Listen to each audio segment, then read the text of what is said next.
what are your thoughts on a potential 8 to 9 man rotation for the beginning of the season? And have you heard what Jalen's been working on this offseason? No, no on Jalen. I mean, I know that his thing has been trying to get better at passing when he hits the free throw line and making those reads, and he made some nice steps on that next last year. But because he's recovering from the wrist injury, I just don't know what level of on court work he's doing.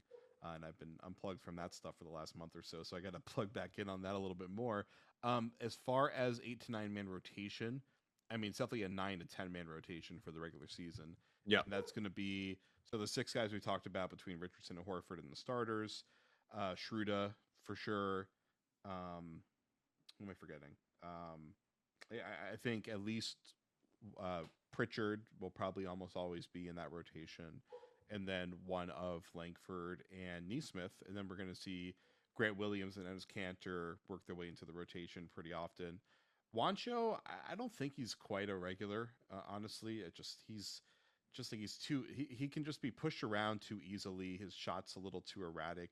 He does this weird thing where he just like he flicks his wrist completely to the side all the time on his shot when he's struggling with the shot, and it's like too obvious when he's not having a good shooting night. It's like you can like see like there's a signal that he's not having a good shooting night.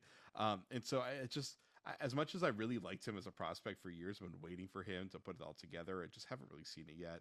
And Minnesota did not go well for him last year, so I just don't really expect him to be cracking this rotation, unless because like I think Grant Williams is probably going to bring more to the table than Wancho does. I know I've seen a lot of people talk about Grant like he's barely going to make the roster as a candidate to get cut.